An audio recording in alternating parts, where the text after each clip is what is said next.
নমস্কাৰ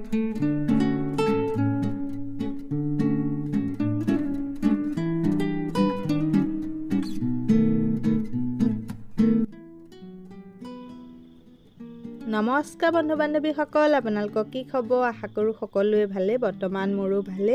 আজি বনাবলৈ লৈছোঁ মূলাৰ আচাৰ। মূলাৰ আচাৰ মইনো কেনেকৈ বনালোঁ আহকচোন ভিডিঅ'টোৰ মাজলৈ যাওঁ। মূলাৰ আচাৰ বনাবৰ কাৰণে মই প্ৰথমতে ভালদৰে মূলাকেইটা ধুই লৈছোঁ। মই মূলা বগা ৰঙা দুইটাই লৈছোঁ। আপোনালোকে যোনটো বেছিকৈ ভাল পায় সেইটো ল'ব। আৰু এইফালে ভালদৰে বাকলিটো গুচাই লৈছোঁ। এতিয়া গোটেইকেইটা গুচাই লোৱা হোৱাৰ পাছত মই ভালদৰে আকৌ ধুই ল'ম, যাতে মূলাকেইটাত বালি লাগি নাথাকে। আৰু গোটেইকেইটা ধুই আনি লোৱাৰ পাছত সৰু সৰুকৈ এটা এটা পিচ কৰি কাটি ল'ম। তাৰ পাছতহে আচাৰ বনোৱা জোখত কাটিম। এয়া চাওকচোন, ইমানটো চাইজতে মই কাটিছোঁ। আচাৰ মই আজি দীঘলীয়াকৈ কাটি বনাম। এয়া দেখাই দিছোঁ, বেছি ডাঠ নকৰোঁ, একদম পাতল পাতল কৰিছোঁ। এয়া দেখিছেনে? ইমানটো জোখতে কাটি লৈছোঁ। আপোনালোকে যিমানটো জোখত ভাল পায় সিমানটো জোখত কাটি ল'ব। আৰু মোৰ গোটেইখিনি কাটি লোৱা হোৱাৰ লগে লগে এয়া দেখিছেনে, মোৰ গোটেইখিনি কাটি হৈ গৈছে। মই এতিয়া এইখিনি অলপমান নিমখ সানি ৰাতিৰ কাৰণে থৈ দিম। এয়া ইয়াতে ডাবৰটোতে দি লৈছোঁ। আৰু ইয়াতে মই নিমখ লৈ লৈছোঁ 2 চামুচ। 2 চামুচ দি গোটেইখিনিতে মিক্স কৰি ল'ম।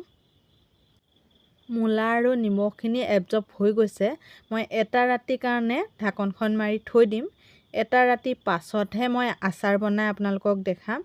আপোনালোকে মূলা আচাৰ বইল কৰিও বনাব পাৰে, কিন্তু এইটো পদ্ধতিত যদি বনোৱা হয় আচাৰখিনি ভেঁকুৰি নাযায়। এতিয়া চালনীখনত মূলাখিনি বাকি দিলোঁ। পানীখিনি তললৈ গুচি গৈছে। আৰু মই এতিয়া ভালদৰে বহলাই দিছোঁ পানীখিনি অকণমান টুক যাবৰ কাৰণে। আৰু পানীখিনি টুক যোৱাৰ পাছতহে মই ইয়াতে হালধি মিক্স কৰিম। ইয়াত মই এতিয়া নিমখ নিদিওঁ, প্ৰথমতে যিহেতু নিমখটো দি দিছোঁ।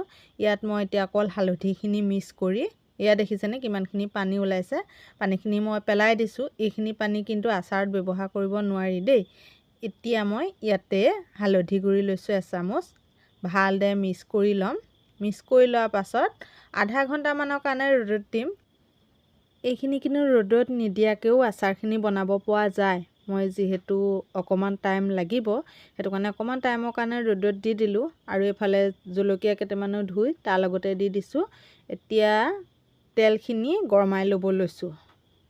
তেল মই এয়া কেৰাহীখন পাতি দিলোঁ। কেৰাহীখন গৰম হ'ল আৰু কেৰাহীখনতে তেল দিছোঁ 200 গ্ৰামতকৈ অকণমান বেছি হ'ব।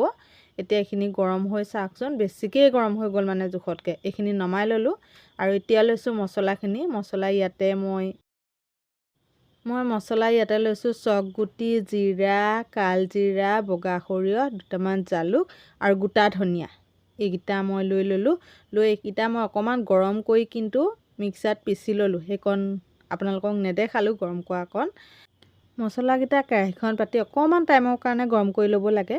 সেইকণ আপোনালোকেও কৰি ল'ব পাৰিব। আৰু মই এতিয়া লৈছোঁ আচাৰ বনাবৰ কাৰণে দেই। আচাৰ বনাবৰ কাৰণে গামলাটোতে মই মূলাখিনি দি দিলোঁ। এয়া দেখিছেনে, সম্পূৰ্ণ শুকাব নাই দিয়া মূলাখিনি, অলপমান পানীটো যাব দিছোঁ খালি। আৰু ইয়াতে দি দিছোঁ পিচি লোৱা মছলা 2 চামুচ। ৰেড চিলি গুড়ি দিছোঁ ইয়াতে 2 চামুচ। ৰেড চিলি গুড়িখিনিত চাট মছলাও মিক্স কৰা আছে দেই। আচাৰত চাট মছলাটোও দিলে খাবলৈ ভাল হয়। আৰু ইয়াত লৈছোঁ নিমখ 2 চামুচ। আচাৰ বুলি ক'লে নিমখটো অকণমান বেছিকৈ দিব লাগে। আৰু এয়া জলকীয়া দুফালকৈ কাটি লৈছিলোঁ, ইয়াতে দি দিলোঁ। আৰু এটা ভোট জলকীয়াও দি দিছোঁ লগতে। আৰু এয়া চাওকচোন, এতিয়া মিক্স কৰি লৈছোঁ।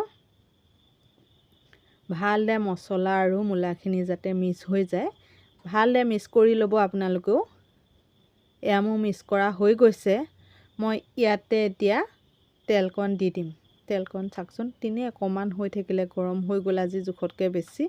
আৰু নমাই থওঁতে মানে অকণমান কমেই হৈ থাকিলে, তেওঁ এইকণ দি দিলোঁ। আৰু দি দিয়াৰ পাছত এতিয়া আকৌ ভালদৰে মিক্স কৰি লৈছোঁ। আনি থোৱা ভিনেগাৰ থাকিলে অকণমান আপোনালোকে দি দিব পাৰে। যদিহে মনত সন্দেহ থাকে আচাৰখিনি ভেঁকুৰি যাব বুলি, তেতিয়াহে দি দিব, নহ'লে নিদিলেও কোনো কথা নাই। মই বাৰু নিদিওঁ। এইখিনি মোৰ আচাৰ ৰেডি হৈ গৈছে। আৰু আজিলৈ ভিডিঅ'টো দেখালোঁ। ভিডিঅ'টো চাই কেনেকুৱা পালে কমেণ্ট কৰি জনাবলৈ নাপাহৰিব। আৰু ভিডিঅ'টো যদি চাই ভাল লাগে লাইক এটা কৰি দিব। ফেচবুকত চালে পেজটো ফ'ল' কৰি দিব। ইউটিউবত চালে চেনেলটো ছাবস্ক্ৰাইব কৰি দিব। আন এটা ভিডিঅ'ত লগ পোৱা প্ৰতিশ্ৰুতিৰে আজিলৈ আহিছোঁ, বাই।